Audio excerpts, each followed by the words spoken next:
टिपू सुलतान नावाच्या वादाबद्दल एक नवीन माहिती समोर येते। दरम्यान मीरा भाईंदर महानगरपालिकेने नगरमधील वादग्रस्त हजरत टिपू सुलतान चौकचं नाव बदलण्याचा निर्णय घेतलाय। महत्वाचं म्हणजे टिपू सुलतानवरून राजकीय लढाई ही नाशिकमधील मालेगाव महानगरपालिकेमधून सुरू झाली।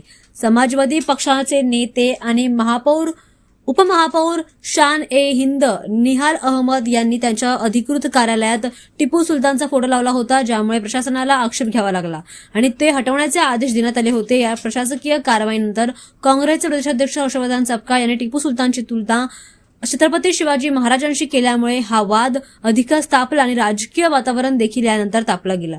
दरम्यान छत्रपती शिवाजी महाराजांशी तुलना करण्यावरून हा वाद मोठ्या प्रमाणामध्ये निर्माण झाला आणि त्यानंतर त्यांनी माफी देखील मागितली। सत्ताधारी भाजप आणि शिवसेना शिंदे गट यांनी काँग्रेस अध्यक्षांच्या विधानाला महाराष्ट्राच्या अस्मितेचा आणि शिवाजी महाराजांचा घोर अपमान असल्याचं म्हटलं। मुख्यमंत्री देवेंद्र फडणवीस यांनी यावर तीव्र आक्षेप देखील घेतला आणि महापुरुषांचा अपमान असल्याचं देखील त्यांनी म्हटलं। या प्रक्रियेनंतर हर्षवर्धन सपकाळ यांनी माफी देखील मागितली आणि त्यांनी स्पष्ट केलं की त्यांचा कोणताही यामागे भावना दुखावण्याचा हेतू नव्हता आणि टिपू सुलतान यांच्या ब्रिटिशांविरुद्धच्या लढाईत संदर्भात त्यांचं उदाहरण देखील दिलं होतं, ज्याचा भाजपने चुकीचा अहवाल दिला होता। दरम्यान आता प्रशासनाने चौकाचं नाव बदलण्याचा निर्णय घेतलाय। हिंदू मुस्लिम ऐक्याचे आणि भारतीय स्वातंत्र्य लढ्यातील अढशौर्याचे प्रतीक मानल्या जाणाऱ्या वीराचं नाव याला दिलं गेलंय।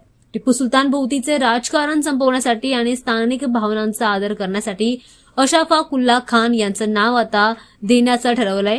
दरम्यान महाराष्ट्रात महापुरुष आणि ऐतिहासिक ओळखीबाबतचं राजकारण आता शिगेला पोहोचले असताना हा महत्वाचा आणि मोठा निर्णय घेण्यात आलाय। त्यामुळे टिपू सुलतान चौकच्या ठिकाणाला टिपू सुलतान चौकच्या ऐवजी आता अशफाकुल्ला खान यांचं नाव दिलं जात आहे। त्यामुळे त्यांच्या नावाने आता हे ओळखलं जाईल।